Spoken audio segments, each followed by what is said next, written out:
Hello, everyone. Welcome to Real Talk Food Safety with Tia and Jill. Good morning or good day, wherever you are joining us from. It's great to have you with us. It is. So you know how we like to start. We like to know where you are listening to us from, where in the world you're listening to us, and that's important to us. It's one of the reasons. I mean, we also want to know like where you're listening from, right? Just to know. But I think it's also important to know that we're all connected, and as we try to build this community of being better together and sharing best practices, that's a big piece around food safety is how are we connected globally and how are we sharing best practices globally, because we say it all the time, food safety is not a competitive advantage. We want to make sure that we are protecting consumers across the globe. Mm-hmm. Well, and let's just be real. It's fun to see where everybody's joining us from. Right. Yes. It's always fun to be like, wow, there's somebody from the UK or somebody from California or Mexico or wherever it is that you are calling from. Even if it's just down the road, it's Mm-hmm. still just fun because that just gives us some picture in our head geographically where everybody is. Yes. Yes. Which is nice and fun to see. It is nice and it is fun. Yes. Yeah, and we are really like looking forward to this show with you because if you saw what we had posted in, announcing this episode, one of the things that we seem to find when we're working with people and just in the industry is this like food safety quality leaders, like we're holding back. Yeah. Yeah. Like, why are we holding back?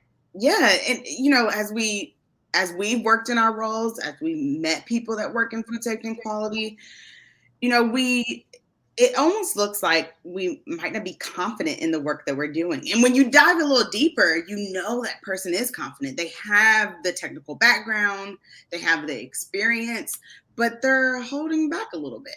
Hmm. And Tia, clearly we've talked about this multiple times, but we think it might have something to do with permission, Yes. right? Yes. Yeah. Absolutely. And we really feel like for confidence, and you maybe even read it in books, that really confidence is based off of having information, right? And having that technical background, that experience, that knowledge, and then having permission to Hmm. step into your role. Hmm. That Yeah. leads to that confidence. Yeah. So yeah, I'm really looking forward to diving into this a little bit more, especially with look, our friends from Texas. Hi, Marcel and Nikki. Hello.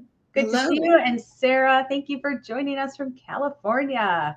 Yes, welcome, welcome. And we want to hear your feedback as well. Mhm. So please make sure you comment, ask questions, add your perspective, because this whole idea of waiting for permission to lead is something that holds a lot of us back, just when it comes to confidence, when it comes to speaking up, when it comes to culture change. Mhm. It is. Yeah, and before we dive too far in, you made me thinking, how did Jill and Tia how do they even talk about this? Well, it's because we've been there. We Absolutely. have lived it, whether it's been in facilities, whether it's been in plants, whether it's been in support roles for food safety and quality and technical, all things technical. Yeah. But that's really why we're in here and hosting this show because we really want to help others develop and grow. And it doesn't have to be so hard and it doesn't have to take so long when we do it together. Absolutely, absolutely. And that's really our passion, right? Mhm. It's our passion to have these conversations, is our passions to help other people and to coach other people through. And so we love this and we love hearing from you guys. And that's why we do this every week. Every week we go live on LinkedIn at noon Eastern time, and we have these discussions about different things. And then if you cannot listen live, that's completely okay, because we do have our replays up on our YouTube channel. Yep, we do. Yes. So thank you also, Emmanuel, joining us from North Carolina and someone joining us from Indonesia. Welcome, Yes. welcome. Whole nother time zone. So, Yes. well, let's dive in because what we really want to talk about today is like what is this permission thing? Yeah. And one of the things we see, like we said, is people are waiting, like waiting for permission or waiting for something to happen. And, Yeah. you know, we get frustrated when we see people being frustrated, because often when we think about where this stems from, like, is it in our control? Is it outside our control? And we Yeah. want to talk about like how this manifests and what we can do about it. Yeah, yeah. Because a lot of times when people think about permission, if they have permission, when they're, they're waiting to get this permission from someone else, it's that's almost like the reason, right? The reason is not me, it's them that I'm waiting for. It's them that I'm waiting for documentation. It's them that I'm waiting for them to say, "Hey, go lead." Mm-hmm. But sometimes it's not necessarily just that black and white, that it's like, "Hey, Tia, you can't do these things. You can't lead in this way without this permission," right? Mm-hmm. Well, and we know there's different like shades of gray or the nuances within that, right? Mm-hmm. Because Mm-hmm. even when, I mean, let's do something simple, right? Like, okay, we've all dealt with suppliers. We ask suppliers for information and we don't get it. And we're waiting, waiting, waiting. And sometimes that can be really challenging because we know we need that back. Yeah. When we sit back and we sit and wait, and what we do sometimes is we give up our power. And I don't mean power over like we're controlling, but just our internal ability to make movement and move forward. Yeah. And it's really like bringing our whole selves here and stepping into like, we know what needs to be done. So, how do we move that forward Yeah, absolutely. versus waiting? Right. Right.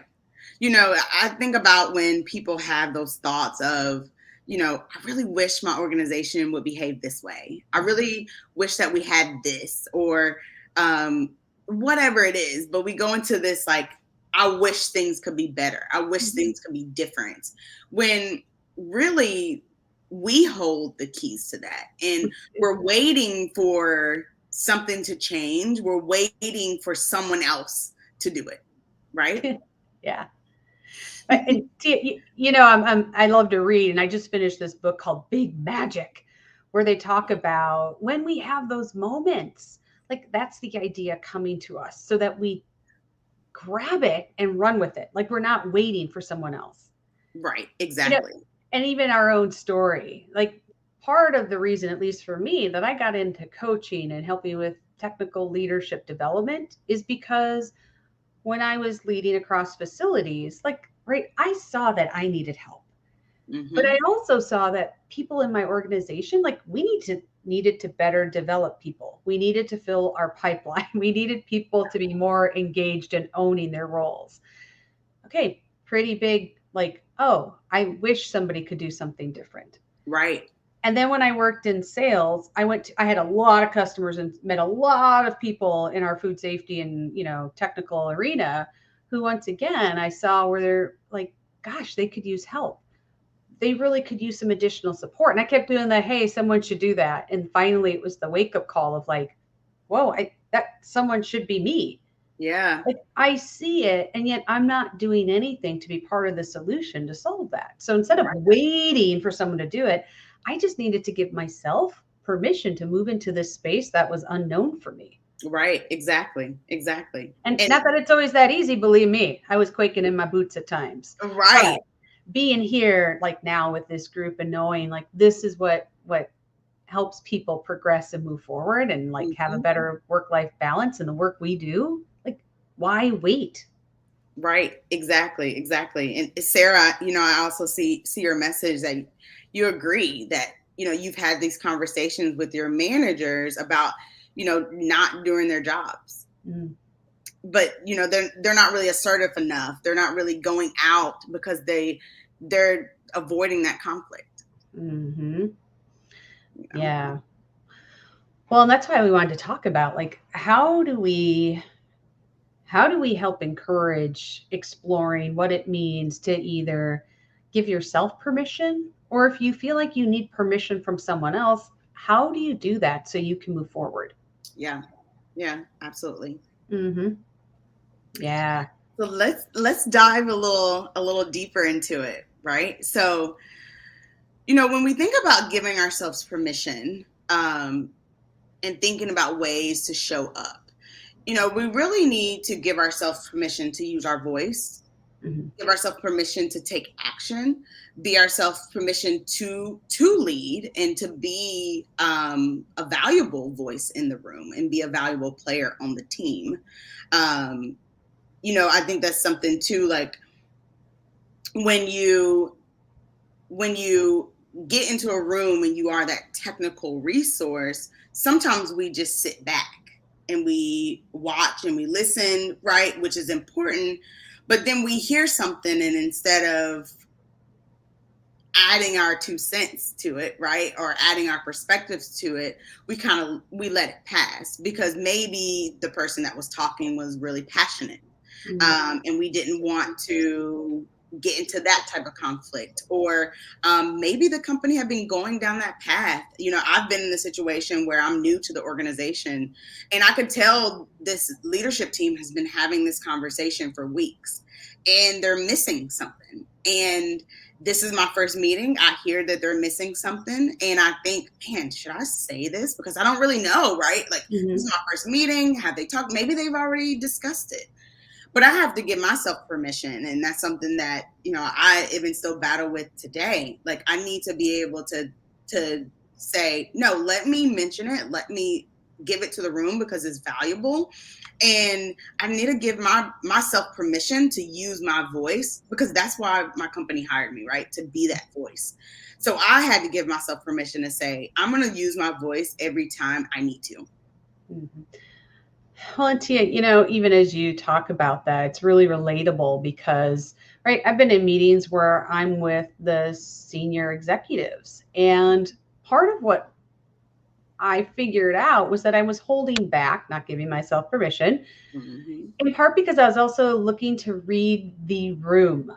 I was trying to figure out the social, I'm going to say social jockeying, even though there is an actual real term for that, right? Where you're understanding, like, how are people relating to each other? How do you fit Yeah, into this group?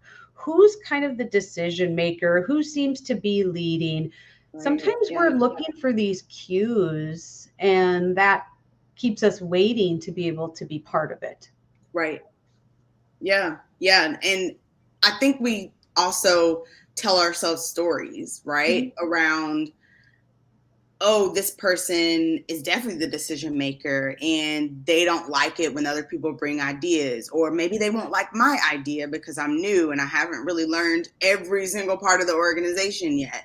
Or, oh, if I have this conversation, there's going to be some pushback. There's going to Mhm. be some conflict.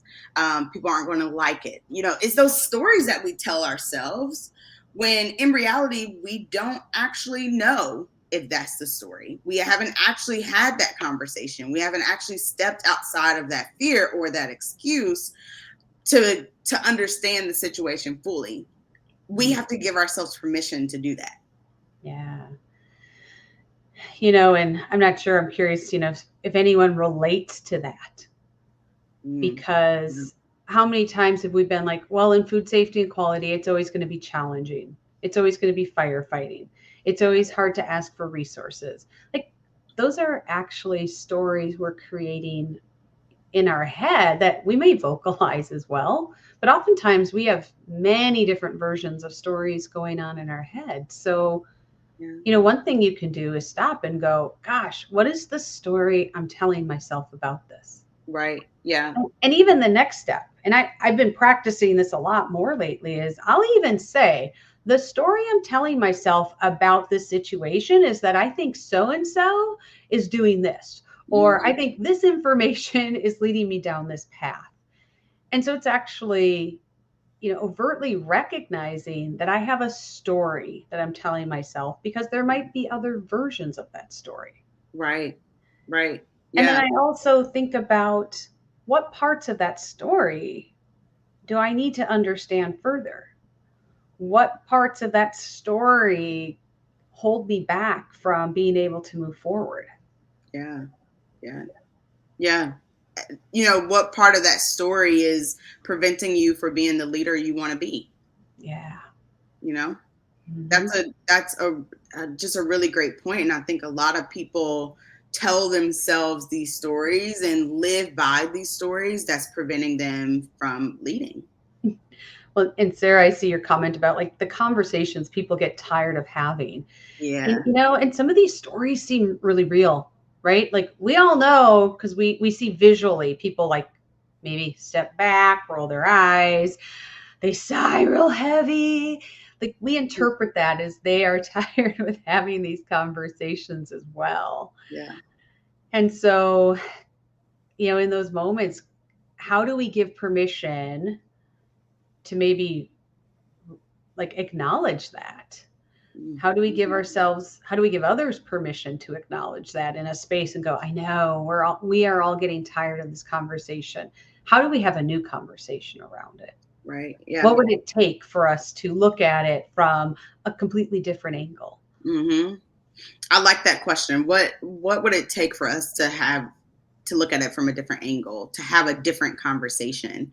Because then now you're challenging them to say, why are we so tired of this conversation? Why do we continue to have the same conversation?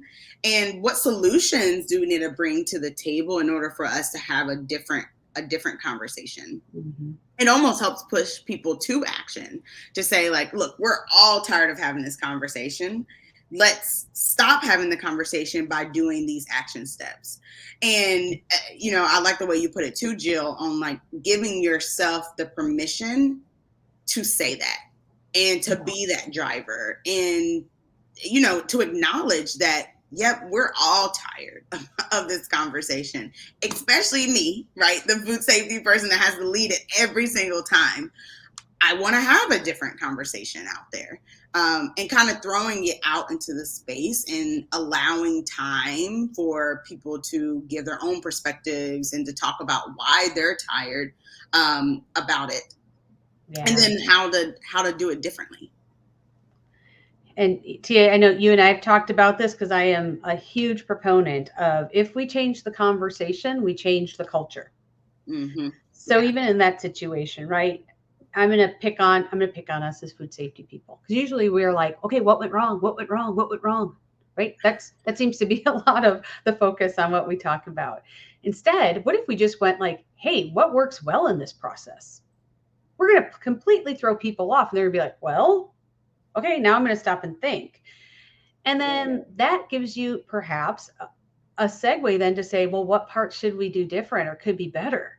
Right. And so instead of always focusing on what's wrong, sometimes changing that conversation as simply as like just flipping that conversation around. Yeah. Hope well, for one, it kind of catches people off guard, but it also allows us to have a new conversation. Right, exactly, exactly. Yeah. And then even thinking through, I even like your comment, Sarah, around accountability. One of the things that I used to do, when we've talked about a process and for some reason the process keeps breaking down. One of the things I like to do is use problem solving tools, because problem solving tools will help you get to the root cause, and you can do it in a way that doesn't blame others. Mhm. And so having that, and same thing, like I had to give myself permission to say, you know what, I'm going to set up this meeting, I'm going to invite these people, we're going to have a conversation, I'm going to help facilitate it, and we're going to walk through this problem solving tool to be able to understand what went wrong. And one thing, I had this issue where we kept finding allergens after our sanitation on the line. And it was very frustrating because I've spent multiple hours in the facility overnight, all writing documentation, going through training, and we were still having issues. And I remember walking through a problem solving tool and using that to walk through like what is breaking down, what is the barrier that's causing us to getting to a full clean. And after we sort of acknowledge the frustration in the room, the fact that we have to do this problem solving, I'm really making the team do the problem solving. After we get over the frustration that we've had multiple weeks of the same conversation, we were really able to dig in and say, okay, let's document this process. in a way where we are trying to identify the gaps and the barriers. And then things came up like, well, we don't have the right tools, or we're getting pressured to complete sanitation because typically sanitation would take 4 to 6 hours, but it was taking us more like 12 hours to do. And so like we started figuring out all of these barriers that people were having, where it's like they too want a clean line, right? Like they want that accountability of I'm responsible for cleaning, and at the end of this day my line's gonna be clean and I'm able to start up in time.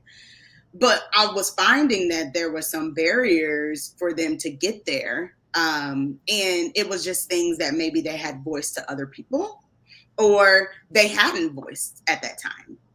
But it's almost like because I gave myself permission to lead that, I then gave them permission to speak. Mm. Yeah, and I think that's really powerful when we talk about in our right, we're transitioning. I mean, we're in this transformation of how food safety and quality has worked. And if even if we look back over decades, we can see that we've gone from right from like just collecting data and being kind of, I'm gonna call it old school, right? We're Yeah. really moving into a space where with food safety and quality, not only do we need to bring the technical knowledge, but we also need to bring new skills to engage people to have the food safety culture we want. Yeah. But it starts with us giving ourselves permission. Mm-hmm. Because I think even in that scenario that you talked about, Tia, right, it's giving yourself permission to show up differently. Yeah. It's giving ourselves permission to say, I don't have to do this alone. I don't have to be the problem solver. Can I give myself permission to kind of release some of that control to engage others?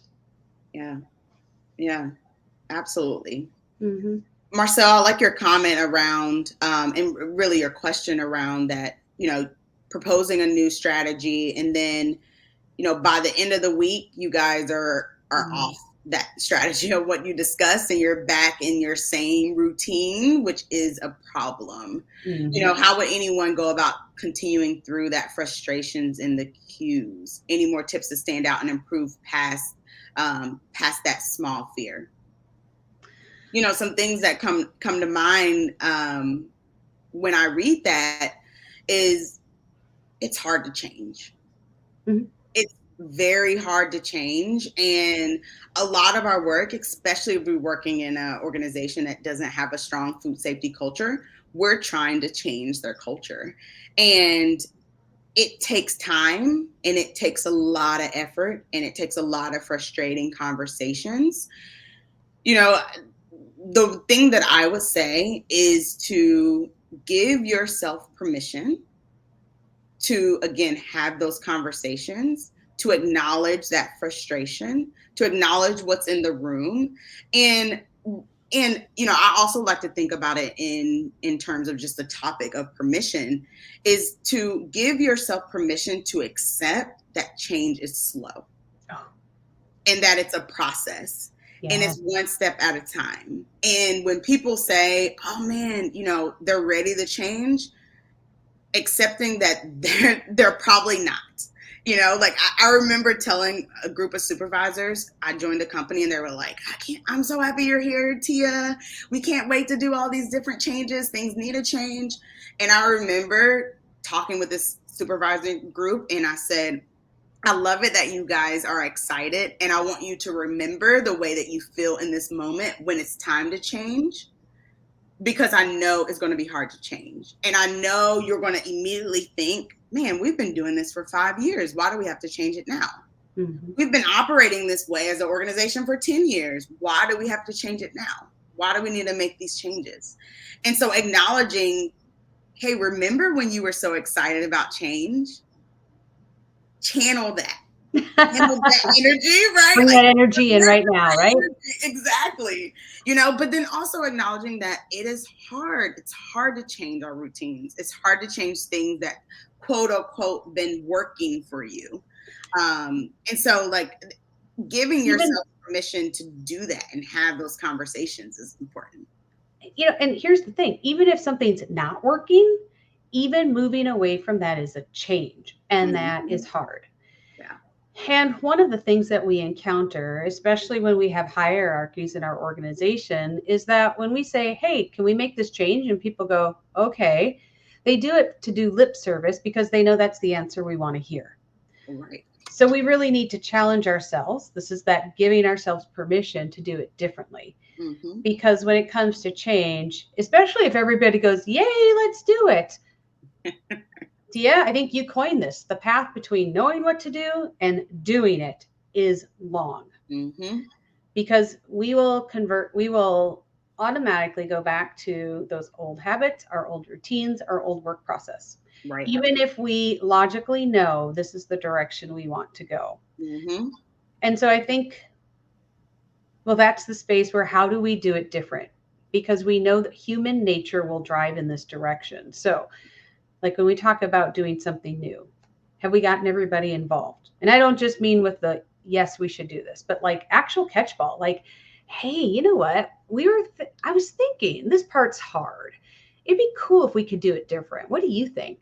What Yeah. parts are hard for you? Like, how do we get people involved in this conversation? So when we want to have a strategy change or a process change, Mm-hmm. that we give them, we kind of throw the ball to them. And that's also giving them some ownership to join this community to say, is this the change we want to make? Right. Exactly. And even we all know those people that's going to give pushback no matter what. Mm-hmm. What I started to do is going to them first. Hey, this is what I'm thinking. What would you call out? What would be difficult to do? What, getting their insights on how to roll out or things to add. And sometimes people are just like, I really don't want to do anything different. And then now you can have a conversation around, well, that's where the organization is going and we're going to have to change, right? Because of Yeah. XYZ. But Gotcha. then every now and then you get those really good nuggets of like, man, I didn't realize that was a problem and that's why pushback was happening. Or I didn't realize we tried this 20 years ago and it failed. And this is why. Okay, yes, we're going to have to do it again. But how do we make sure that we close those gaps that caused it to fail 20 years ago?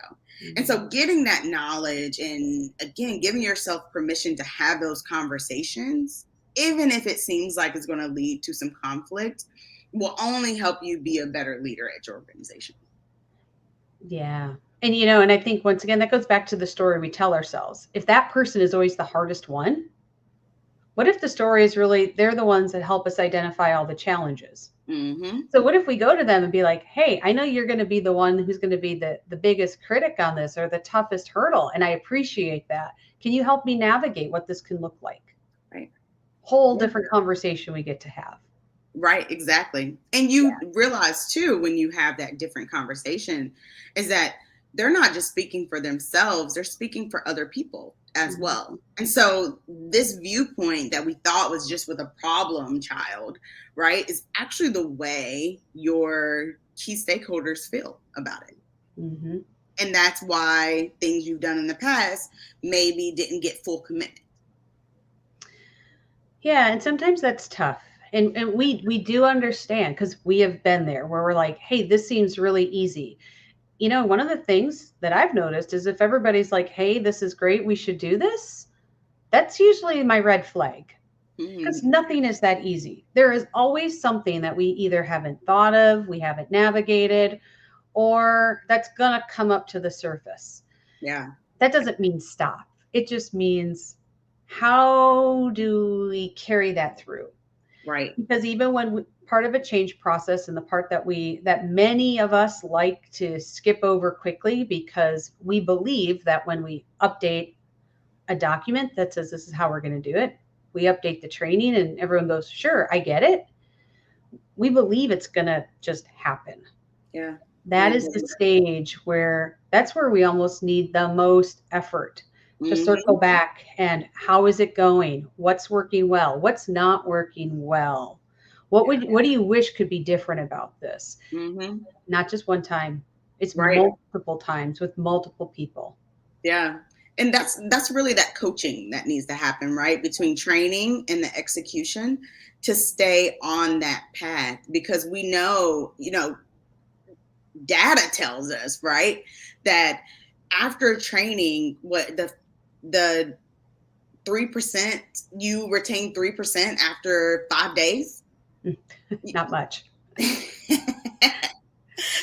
So it's like we know that path to get to doing what we're trying to train on is long and hard, and we know that training, that you are continuously doing this training, and we like to think about it as like a cycle, right? Like we get into this cycle of train, go execute, we fail at it, then we train on the same stuff, go execute, we fail at it, train on the same things, when really, what we've seen is that if you train on something, you start down the path of execution, you have coaching along the way to keep you on the path, that your end result of execution is more sustainable.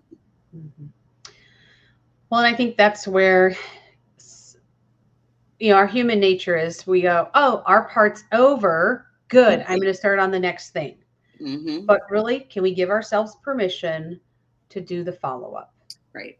And carve that out of our schedule, because people want to be successful. We've all heard this. It's not me saying it new. Yeah. We know we don't wake up and go, I'm going to figure out how I can mess the day up. I'm going to figure out how I can make Tia's life miserable. That is not how people wake up. But we come to a place where maybe there's these uncertainties, or there are parts that aren't working. And if we don't have the ability to be able to share those things, if we don't have permission to share those and to engage in the conversations, then those things are what bubbles up, and then we see the symptoms. Yeah, absolutely. Yeah. So I love the comments that we're getting, because you guys are really providing, your perspective and what you see in your day-to-day work. One thing that we want to talk about is, how do you know that you're waiting? Some of the things that you guys are calling out, you've identified that there's something you're trying to get to, right? You just have to figure out how to get there. There's also times where there's obvious passive waiting of like, I'm waiting on documentation, or I'm waiting for our sales team to do what they need to do. I'm waiting on our operations team to change, right? And to get their stuff together before I can go in and do it. And, if you are not careful and you don't actually give yourself permission to move forward and to take some action, you could be waiting for a long time for someone to care and do. And I think this is the part that gets a little challenging, because I'll be the first to say that I was waiting for a long time, but it was a complete blind spot for me.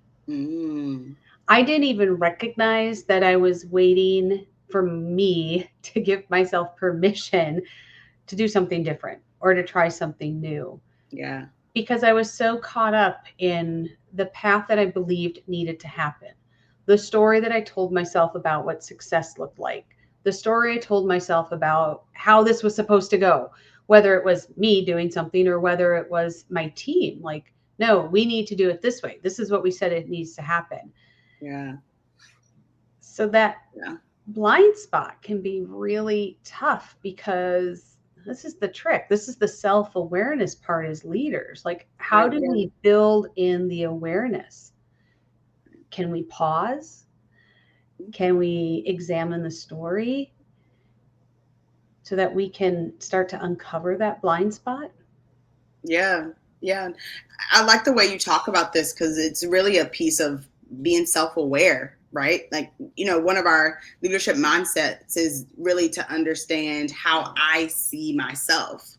And that's the first step of it, because you have to realize, am I avoiding having a conversation because it might lead to conflict, or someone might not like me after this, or it's just perceived as a difficult conversation in my head, right? Like, this is the story that I'm telling myself, is that this seems like it's going to be a difficult conversation, so I'm avoiding it. Yes. That's waiting. You're waiting until a light comes on, or maybe they come up to you and have the conversation first, or maybe just the issue will go away and then you won't have to talk about it again. You really are waiting for something because you're trying to avoid that, what you think is going to be a difficult conversation. Mm-hmm.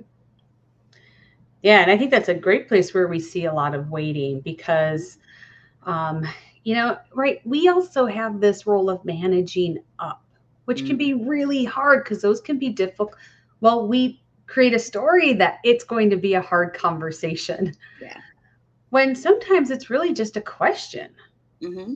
But yet we've created what we believe the outcome or answers will be or how someone will respond or react, that it then puts us in a spot where we're waiting.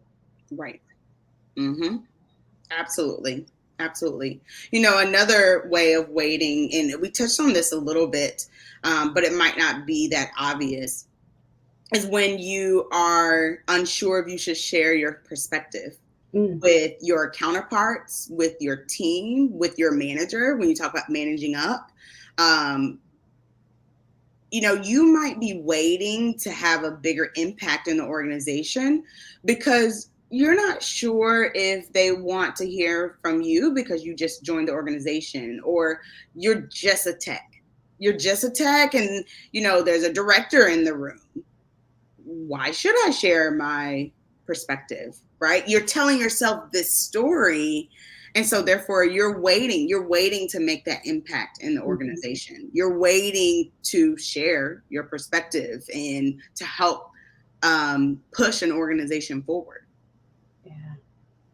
Yeah, I think that's a great one because once again, that goes back to and I should have brought the actual term for with me. It's in one of my books, but there is an actual term where it's like social. It's the social status, social Yeah. jockeying of like, where do I fit in with this? Right. Because once again, human nature is I still want to belong to this community. And so, can we give ourselves permission to show up and be who we are and share our gifts? Because what you have in your perspective is a gift. Right. And so, another way to look at it is if we don't step into this, if we don't give ourselves permission, we're denying the right of everyone around us to share in our gifts. Yeah. We don't want to do that, Absolutely. right? Absolutely. Absolutely. And I do want to put like a little side note, right? Like there is definitely an appropriate way of sharing your perspective, Yes, right? Where, it's like, oh, I heard on Real Talk Food Safety, I should just go into say the it. meeting. Just say it. Right? But, and I think more times than not, people lean into, I'm not going to say something because because of who's in the room, or Mhm, they don't want to seem like they're being inappropriate or talking at the wrong time. mhm. And a lot of times, 80% of the times, if we're looking at the 80-20 rule, 80% of the times it's a situation that you should share your perspective. Absolutely. Tia, how many times have like we had a conversation and I'm like, "Ooh, I felt really pushy in that." And you're like, "What?" Like, not at all. And so I share that because in my head I've created this story about how I think I'm showing up or being. Yeah.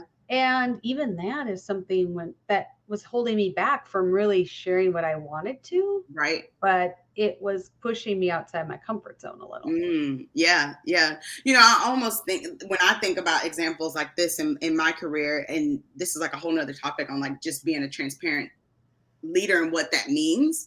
I found myself that sometimes I say to people, you know what, we're going to have to roll out this new software because the organization has bought it We're and doing it. we have no influence over this. So we need to figure out how we're going to use it and how it's going to work for us, because it's going to be here. That decision has already been made. I wasn't a part of it. I didn't give my thoughts on it. It just is what it is. Mhm. And sometimes I remember early on in my career, kind of getting to that point of where I just needed to say, this is the direction. We have to get on board with this part. Let's try to influence the parts that we can. Once I gave myself permission to speak that freely, I've had so many of my teammates say that typically the response that I get is, okay, yep, you're right. Right. Let, Well, let's talk about where we can actually influence. and that's the part that's really amazing, because when we hold back, when we don't give ourselves permission, whether we realize it or not, we're signaling to others that they don't have permission either. Right. And Ooh, while yeah. it might not be overt, it's that sense of like, oh, if they're not going to say anything, then that means I can't say anything. Or if Right. they're not doing, oh, that means I'm not supposed to do that. So there's more to this, like giving ourselves permission, because when we can do that, wow, we have just helped open up some freedom and some permission for others so that they Right. recognize this is a safe space where we give ourselves permission, once again, to show up as our best selves and share our gifts. Right. Exactly. Hmm. I think this also too, when it comes to accountability, Sarah had brought up accountability, but we even think about it as in self accountability, right? Like Hmm. when we say, oh, I didn't have permission to do that in some way because I'm waiting, and oh, it's that group over there that I'm waiting on, or I didn't say it because there was a director in the room, so the director should have said it. Like that, you're trying to lessen the responsibility of yourself, and you're trying to step outside of the accountability of, I am a leader in this organization, I am responsible for giving this information and being a part of the conversation. You're sort of lessening your own responsibility and not taking accountability for your role if you're saying, oh, well, there was someone else in the room, they could have said it. Yeah. And this really gets to that heart of culture, because this is about community and being an active citizen in your own community, in your own team, in your own facility, in your own company. Yeah. This is about stepping into that and recognizing that every single one of us, whether we want to take the ownership or not, like it's ours to be Yeah. there. But when we relinquish this and we give that away, really we're just giving away our ability to do that. And that's really a good space for us to step in, Yeah. Yeah. because that's how we help ourselves, is by being the owner in that. Right. Absolutely. Hmm. So, how do you stop waiting? Right. So we kind of talked about, like, what does it look like to wait? All these feelings around it, the stories that we tell. How do we stop? How do we stop waiting? Right. Even with Marcel, his comment, like, how do I assert myself more? How do I give myself permission to do things a little bit differently? And this maybe even go with your question, Marcel, around any more red flags and workarounds to consider when working with top down, bottom up management and going forward with execution to continue with the process. I would say, one of the first things we say is to give yourself permission to use your voice and to take action. So sometimes in situations, especially, and I don't know the culture that you're working in, but from my experience, if I'm working in an organization where really the top managers who don't even necessarily work in the facility is trying to provide all of this direction, right? And they expect to provide the direction, and then the rest of their teams kind of fall in line. And what I did, and it's really around giving yourself permission to use your voice and to take action, is that I really identified those areas that I can help move their agenda forward Mm-hmm. in easy ways. And so, like, for instance, one great example is that I worked at a facility and our quality defect rate was really, really high. We had a lot of defects, and so operations talked about it all the time, right? And that was something that they always tried to put together strategies on getting the defect rate down. I knew it. I knew what we needed to do to get it down. And so I gave myself permission to take action, to work with a team, to get information out there, to do things a little bit differently in my facility. Then when the defect rates start to go down, people start asking questions. Oh, wow, the defect rate is different this week. Yes, this is what we did. And so now they're thinking, oh, okay, that got our defect rate down. That now we don't have as many problems as we've been seeing. We getting more cases out the door, less complaints coming in. I like that. So what other things can we do to get it down? And even giving myself permission to say, this is what we've done. This is what we have planned to do to get it down even farther. And so now they're like, okay, you guys are working on the right things. Go forth and do. And then so in other situations where we felt like that they were really overbearing, that then gave us an example to say, oh, similar to the way that we're doing quality defects, this is what we are planning on doing here. And so we've already proven ourselves over here that we know how to think about the situation. We have a good relationship with the people on the floor. They've given their ideas and they're executing, right? And so that's one way that I've kind of gave myself permission to use my voice and to go ahead and take action, even in an organization that typically runs from a top-down situation. Well, and I'm guessing that's probably more like most organizations than not, even if we say, well, we really try to engage everybody. Yeah. Right. The traditional approach is still like, right, we think leaders, we kind of wait for leaders to tell us, here's what we're going to be doing, and here's your part, and this is what you do. And that's slowly shifting, right? Because hopefully it's part of the grassroots and the bottom, and I'm going to say bottom because that's just in the pyramid, right? But right. The multiple voices that are the citizens of our community being part of this to say, here's where we need change, here's where we make things better. Yeah. And we're part of that, right? Our companies hired us to be part of this. Right. So on one hand, they've already given us the permission to lead, even if it might be in a way that's slightly different than what they're used to. That's part of this exploring and being curious to see how it works. Right. Exactly. I've even asked the question like, hey, this is working. What do you need in order to feel comfortable? Would you like me to send you a report every week? Do you want to sit in on our meetings? So I've even asked the question of, what do you need to feel comfortable, or what do you need in order for you to do your job? Right. Mm-hmm. Because sometimes people are, our leaders are there, overshadowing, being micromanaging because someone is doing that to them. Yeah. So sometimes it's like, hey, I just need you to send a report with this information on what you guys did. I don't need to be a part of it.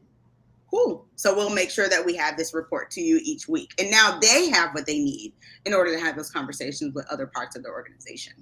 Well, and Tia, what you're talking about is that space between I know what to do and I'm doing it. This is like uncomfortable. Right. Right? We're asking people to be outside this comfort zone. And once again, we're fighting human nature when we're like, no, keep moving, keep going forward. Come on, you can do it. But that's why embracing that discomfort, whether it's our own, whether it's others around us, like, how do we lean into that, acknowledge it, know this is what's going to happen, and say, how do we move through it together? Like, we're going to keep moving. Exactly. But how do we do it together? And I think, Sarah, that maybe goes back to some of that accountability. Yeah. Because so often we expect someone else to be the driver, or for it to be an outside force that's somehow motivating us to go forth. Mm-hmm. When really, this is the group. So how is the group going to stay accountable and do that? Yeah. And sometimes we have different roles within the group. Sometimes we're the cheerleader. Sometimes we're the ones asking questions. Sometimes, what are those roles?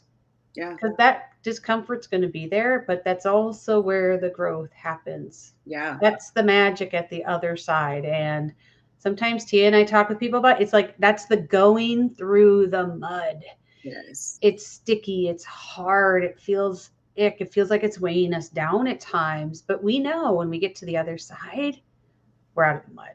Yeah, absolutely. And that's growth for your company, but also yourself. Mm-hmm. I've been in situations where it's uncomfortable, and ultimately this organization wasn't ready to Mm. move forward in their food safety culture. And I didn't want to stay in it, right? Like I needed to move on because they weren't ready for what needed to happen, right? Mm. And we all been there. We've all seen it where an organization is just not prioritizing food safety and quality the way that they should, but still giving yourself permission to be in that uncomfortable space and embracing that is still going to lead to growth of yourself. Because when I think about those situations, there's so much that I learned.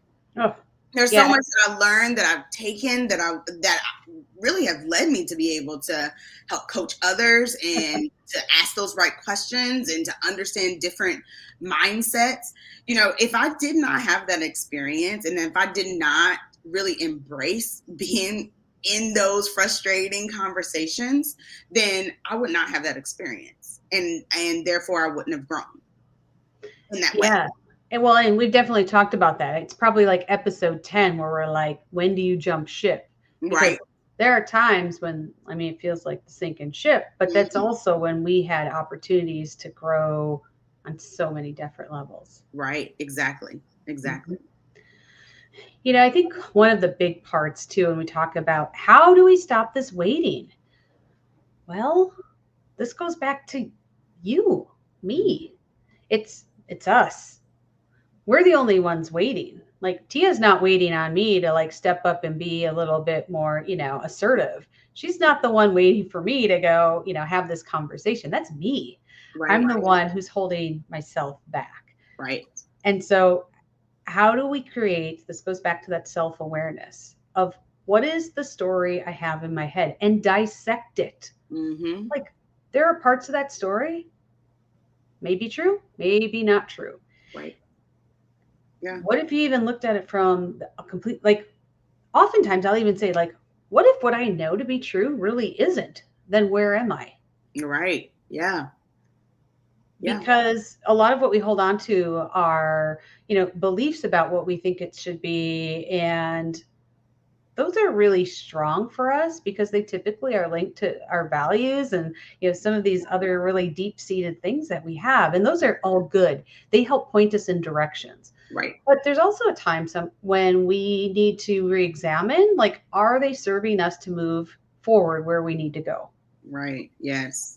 Yes, absolutely. So how do we change that narrative of the story that we're telling ourselves?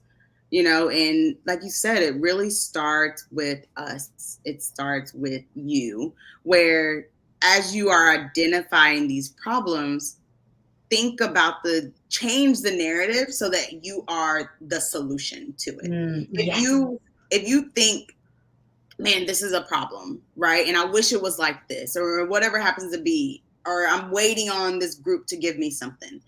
Be a part of that solution. And that doesn't necessarily mean that you need to do the work, like, right? Like, if it's sales responsibility to do the work, it doesn't mean to go out and start doing sales Right. along with your job. But you can be a part of the solution to say, hey, let me bring the group together and figure out what barrier is preventing the sales team from getting me the information that they need. Maybe we need to update the food safety and quality process so that it's easier to work within. Whatever it happens to be, being a part of that solution and leading that solution, right? Um, it's how you can really stop waiting for things around you to just happen. Yeah. And I'm not sure if Marcel, if that maybe links to the comment that you just had, but like, how do you go back and, reworking with coworkers when you're trying to navigate a strategy again? Environment is a big part. And so, Mhm. even with that, like what areas need to be re-explored and how do you bring that forth with the intent of, how do we all do this collectively together? Right. So that can definitely be a tricky one, but that Yeah. might, perhaps in today's show, there's some nuggets in here to help kind of consider what could that look like and what stories keep you from maybe moving forward to where you want to be. Right. And remember, like, it's completely normal for it's almost like it is normal life for things to change around us. Like we know the industry changes, people care about different things over the years. And so starting that conversation out with um, asking the question of, hey, things have changed. This is new that's coming up. Like, just think about, one thing that's in my head right now is just how the FDA is looking at heavy metals in baby food. If you had a thought about that 10 years ago or 20 years ago, your testing plan might be different than what it is today and what it's going to be into the future, because the regulatory space is changing. Mm-hmm. And so having the conversation to say, hey, we came up with this, giving yourself permission to have this conversation and say, hey, we came up with this process. It's been working well for us. However, this is how the industry is changing. Yeah. And we're going to need to change with it in order to make sure that our food is safe, to make sure we're not going to have a recall, to make sure X, Y, Z. So let's go back and just take a look at what we have going on based off of new external factors, right? And then even think about like, well, how do you build that into your annual review? To say, hey, we need to take a look at this process. What external factors have changed that we might need to update? And this actually might be a really good topic too, is to think about, like, a lot of people outside of food safety and quality feels like food safety in particular is stagnant. Is that it's either right or it's wrong and it doesn't change, because I don't know why they think that, but they think that it really it doesn't change. So once we build this document, we are good to go for 100 years. Right, Forever. exactly. Forever. And that's just not the case. We have to review the documentation, we have to review the process, and there are always going to be external factors. Yes. And so helping that coworker understand, but even your company understand, is that food safety and quality, it moves. And it's based off of consumers, it's based off of regulatory, it's based off of what's happening globally, right? Think about even regulations that's happened on some products, because now people are eating more of this type of product. Like maybe no one ate this stuff before, but now people do. Think about how we're talking about organic more.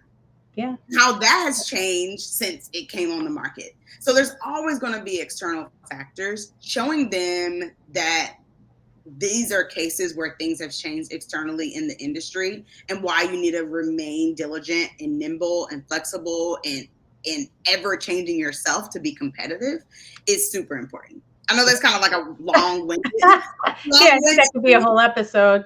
I know, but I'm just passionate about that part. That's good. Yeah, because I know I ran into those situations where it's like, oh, but you said this, and I'm like, yeah, I know I said that. Conditions have changed. Literally, these are the things that have come out over the last 6 months, over the last 2 years, that we need to go back and we need to update, and then helping to educate that group on that's something that's going to happen often. So just, hey, should I go ahead and book the annual review meeting on our calendars every year? Absolutely. So you'll know that this change is coming. Well, and I think that kind of goes into this last part about waiting, because sometimes we need people around us to help us navigate why we're waiting. Yeah. So whether it's in the environmental conditions have changed, or we have a new story in our head, or there's uncertainty, but sometimes having someone help you navigate why you're waiting, or if you're waiting, can be helpful.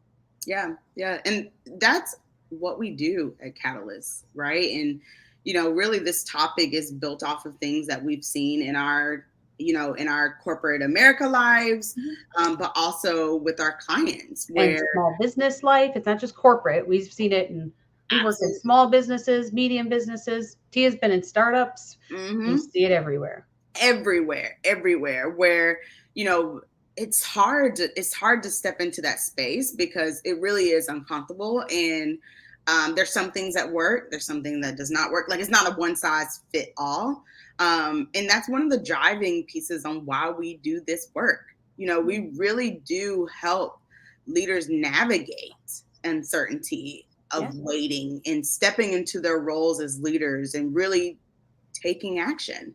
Yeah. And so if that's something you're curious about, our email's up on the screen. Email us, because we have an entire curriculum around technical leader development, because we know it is such an important area that is not served. We're the only ones doing this. And right now we're actually working, getting companies ready for next year, so that they can have this available to their team members to navigate development. So if that's something that you're like, we need that too, we're here for you. Let us know. Let us know. Yes.